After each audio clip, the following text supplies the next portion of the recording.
Okay, so I want to begin by thanking you all for coming.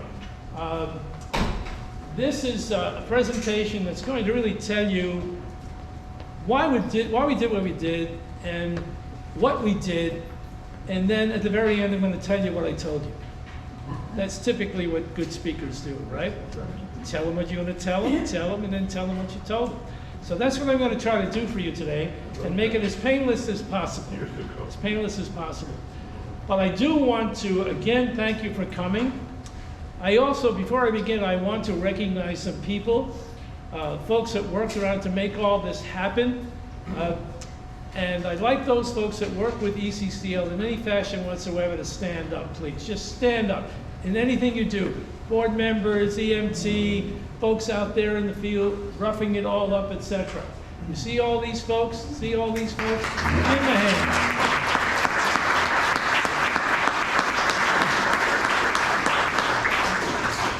Thank you very much. So let's begin. We're going to talk about what we did in terms of assessing who we were and then getting around to reorganizing who we're going to be going forward. You all may know that Engage Estero officially launched on February 1st.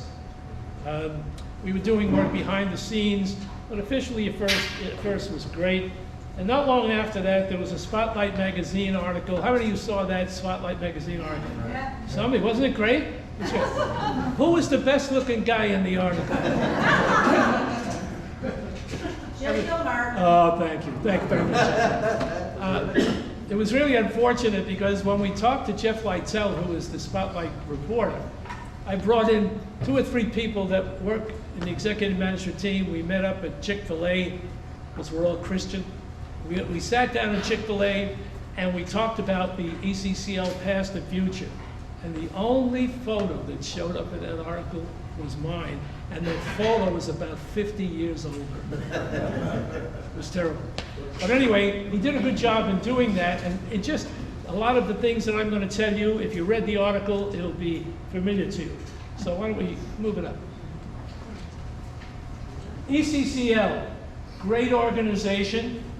Been with us for about 20 some odd years and did marvelous things. But now we're Engage Estero, and I'm going to walk you through why we did it, what we actually did, and then of course the end result. This is why we did it. There are a number of reasons that we were faced with early on. I took this job about 4 years ago. It's hard to believe it's that long, but I took it about 4 years ago when Don Eslick finally retired. That's a joke, folks. He retired twice. 3 times. He retired 3 times. When Don retired, and I got phone calls from Don and Jim Shields, and I got more phone calls, and I kept saying no, and I kept saying no, and I kept saying no, and they kept coming back saying, come on, you should do it, you should do it. And I decided to do it, but I made it clear to them that if I do it, I had some demands, so to speak. Number one, the first thing I had to do was talk to my wife, and my wife said no, it wasn't going to happen. That's number one. Number two, I said, I'm not Don Eslick, I'm not going to be putting in 18 hours a day to make things happen, and then perhaps keel over in about a month or 2. I'm not going to do that. I'm going to get people around me who are as committed as I am to make Engage Estero the best thing that ever happened to Estero. And we did. And some of them stood up and you saw them and gave them a round of applause, and they deserve it. I also said to them, we're not going to be a political organization. At one time we were. 501c4 organization is political. You can get involved in a variety of things. And that was appropriate in those days. Remember, the ECCL has been around for 10, 20 years.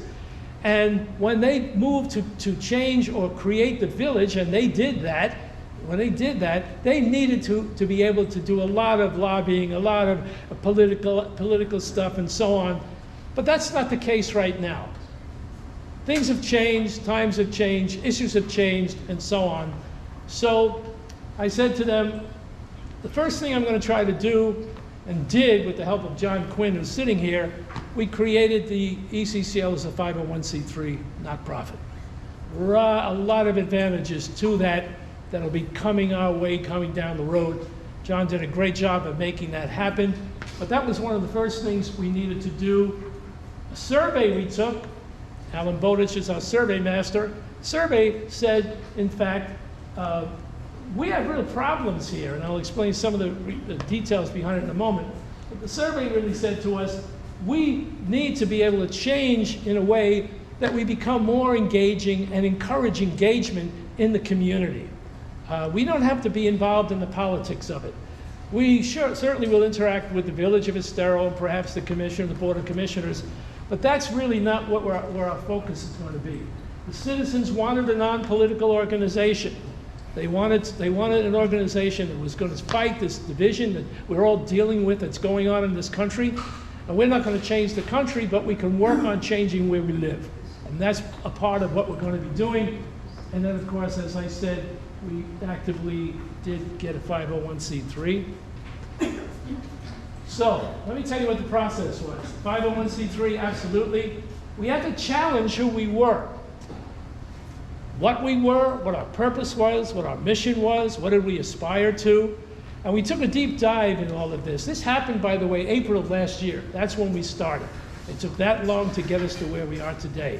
It did, because there was a lot of thinking that went through it, a lot of testing and so on. So we challenged that. We did conduct a survey, as I mentioned, and I'll talk to you briefly about it. And we did consult with some FGCU top-rung professors, and they challenged, and we asked them to challenge us on what we concluded up to that point. And we made a lot of changes when that took place. Next one. So what we looked at is what we are, a clear and concise explanation of what we are, what our purpose is, why we exist, our mission, what are we going to do in order to fulfill that purpose, and then what are we aspiring to? What is all this about? What are we trying to accomplish in the greater Estero area? These are the kinds of things we focused on. The bottom line there is impact. Can we make an impact? Sometimes that's not easy to do. Matter of fact, most times it's very difficult to do because you're dealing with a variety of different issues that you don't control. But if we keep at it and we know we're doing the right thing, things will change. That's how we feel. We absolutely believe in it, and we'll continue with that kind of thinking. We conducted a survey, and they asked the question, is there a need for a community-based, nonprofit, non-political organization? And there's the answer. 75% said absolutely. 75%. 20% said, not really sure. And 5% said no. Well, you would think, hey, you should be happy, Jim. 75% said you should belong. No, we're not happy. We want to get to that other 25% who either don't know or don't believe that there's a value, that we have a value proposition in Engage Estero that's going to be there to help the people in Estero when it's needed. And we'll talk about that very clearly, what that means. Next one, please. Okay, these are the reasons the people said to us. There was a lot of them, but these are the top ones. To help shape Estero's future. And that's part of what we're going to be doing down the road. We're going to be letting people know, decision makers, that the people are telling us this, and you're going in that direction. You've got to start rethinking which way you're going, because you're not responding to what the people are interested in. Be nonpartisan, I mentioned that. Be a voice for responsible growth and environmental issues. Absolutely, we are involved in that. You may recall, some of you maybe even attended, I think some of you did, we had a public forum on water quality and the environment. We had 4 top panelists, Greg Tully, John Cassini, Matt DePolis, who is here tonight, and Bob Moore. And we had a full house. It was roughly about 130, 140 people there in the water school. They were mesmerized by what they heard, mesmerized. It takes you back when you really think about the problem of water quality and the environment in Estero, not necessarily the world, in Estero, it's there. And to keep development to a minimum. Well, keeping development to a minimum is a little difficult for the Engage Estero. It's a little bit difficult. I think if you have a real problem with development, talk to your local council people.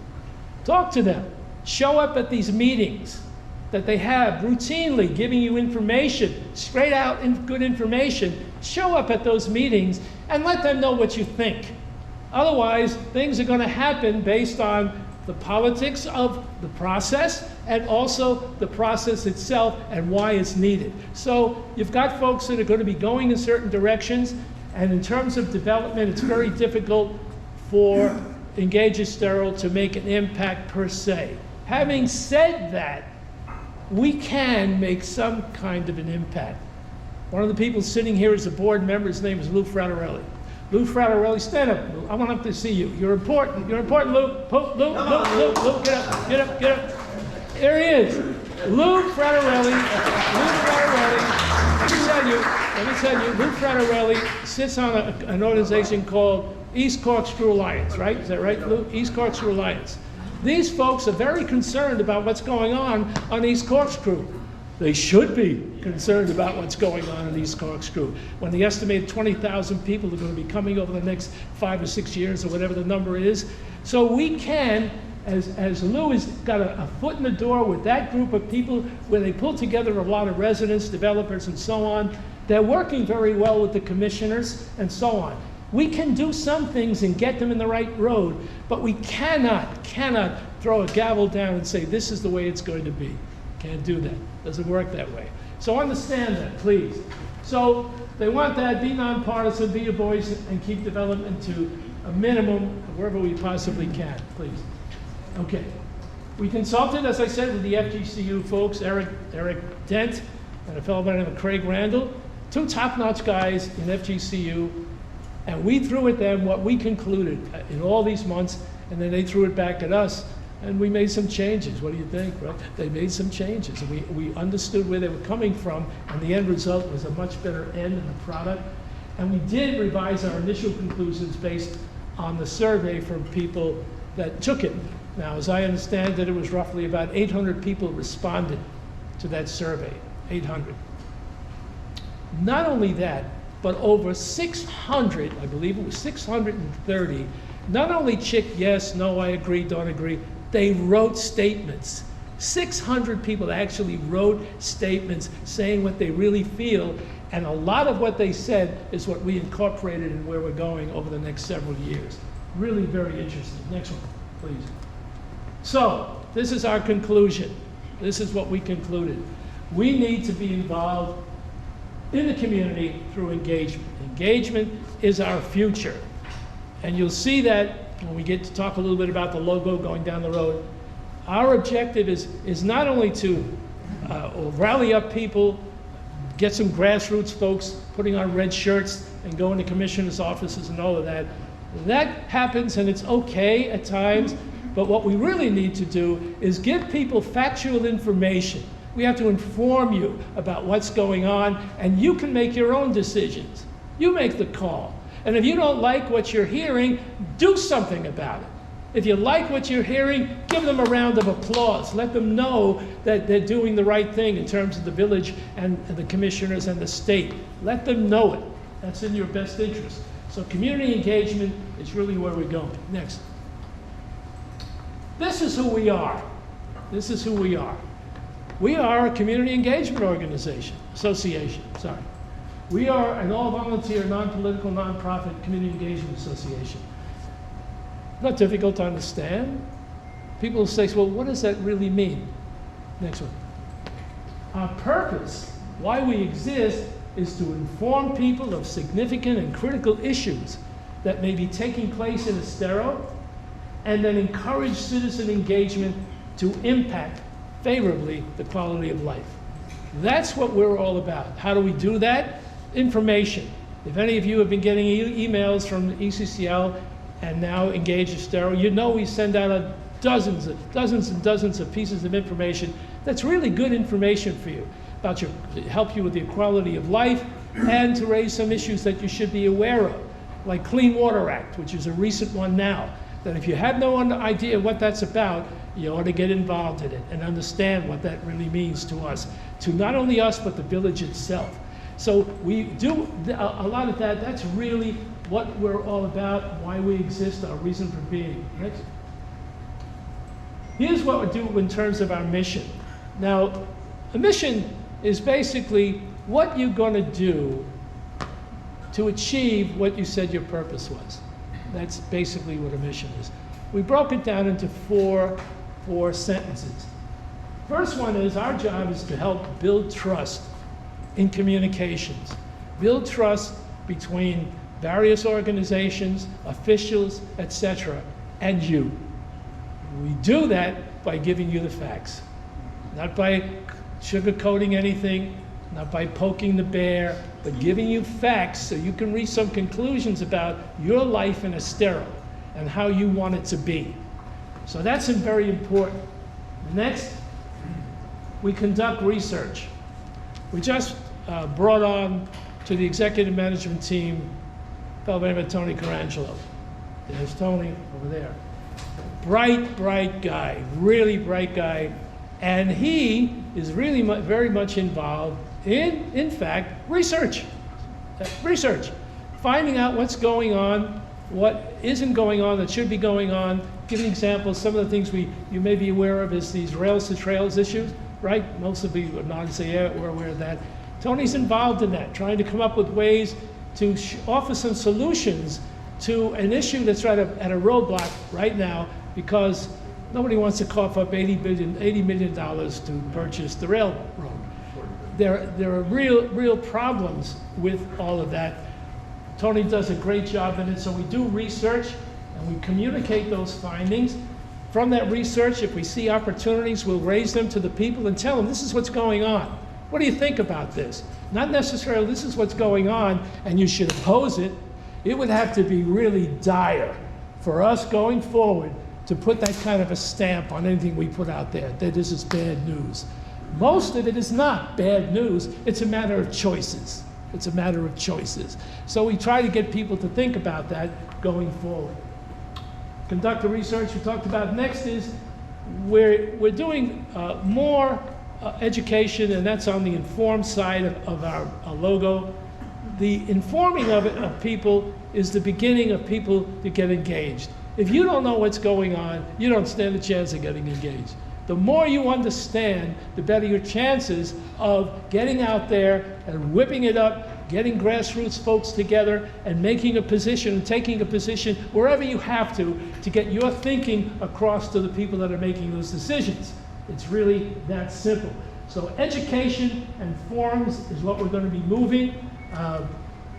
We pulled off the water and environment forum, which we got so many people writing emails to us, I'm not exaggerating, telling me this, I've never heard anything like this, is the best thing you guys have ever done, etc.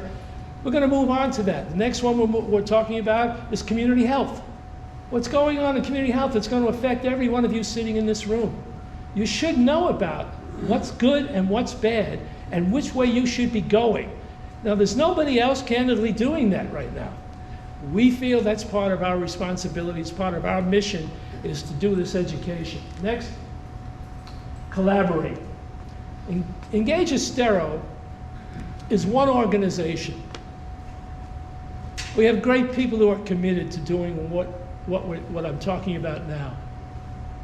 But we're a lone voice in the wilderness. We're a lone voice.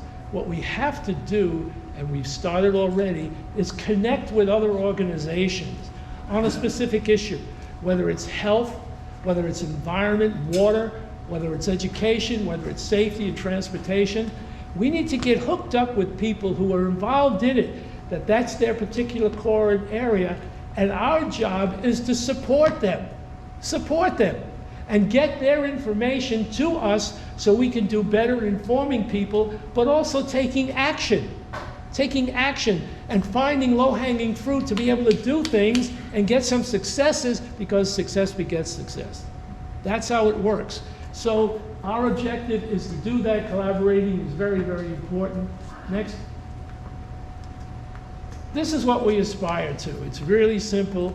It isn't, the standard vision we had before, which is make Estero the best place to live, work, and play. Well, that's nice. That's like a wish list. It's not focused on what we're doing. So what our vision is really is to have an informed and engaged citizenry And I use the word citizenry rather than residents because there's a whole lot of folks out there that are not residents, that are workers that come in here, there are businesses and so on. So when you use citizen, it sort of captures everybody, and that's the way we're going. To get these citizens informed, get them engaged, resulting in a community that delivers the desired quality of life. Now, I could have said just the quality of life, but here's the problem. What you think the quality of life is not what you think the quality of life is, or you think the quality of life is. It's a little difficult to do. So what we need to do is get a good sense of what the bulk of the folks in the greater Estero area really do want to see happen in Estero. And that becomes the desired quality of life. Rather than us picking it, saying this is what it should be, it doesn't work, and people don't relate to it. So the more we can get this message out, the better off we are. Next. Name recognition. Name recognition. We struggled over a name for God knows how long. We had names, I mean, it was all kinds of names, and I won't bother you with some of them because you'll laugh. We had a lot of names, but we spent the time on it, so let's go to the next one. Here's one of the reasons, understand why we decided. We could have just said, leave it as the ECCL and do exactly what we're saying. The problem with the ECCL, just the acronym, nobody knows what the ECCL is. Maybe half of you in this room know because you've been involved in it, but the average person hasn't a clue. And if you tell them Estero Council of Community Leaders, it's even worse. It's even worse. Now, there was a good reason for that acronym and for Estero Council of Community Leaders 20 years ago when the ECCL was established. Because it was, Don Eslick brought these different residential communities together, and they did it to fight off Bonita coming down and trying to acquire some of our property and a lot of development type issue. It was absolutely good. But the people, most people had no understanding of what it means. So we decided we have to drop that. It's just because they don't understand it. And we needed to have a name that reflected what I just talked you through. We needed to have a name that reflected that, had to be a part of it. People would see it, and with a little extra information, oh, that's what these guys do. Excuse me. We wanted to change the name also because of the name council. I was told 8 years ago when I came into the ECCL, that there's some sort of tension between the council and the ECCL. I mean, because people would think that we were a council in Estero. I still get emails asking me about how do I get this zoning passed? I mean, it's really there. So we wanted to avoid that. We don't want any kind of tension, etc. So we got rid of that, and that I think is really going to be helpful. Next. So this is it. Engage Estero. What do you think those two optograms look like?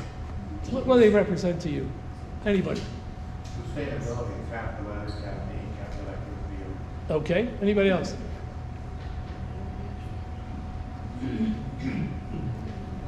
Does it represent two people talking? Yeah, you could look at it that way, right? Does it represent two people perhaps shaking hands? It looks like two pieces of puzzle that were lost. Okay. Get her out of the room. Okay, we understand that. We get it. The point is with this, it is two E's, reversed E's. No, it gives it a little bit of a design, a little character to it. But I want to tell you how some people react to the name. I visited a pastor, his name is Frank Brandt. Some of you may know Frank Brandt, right?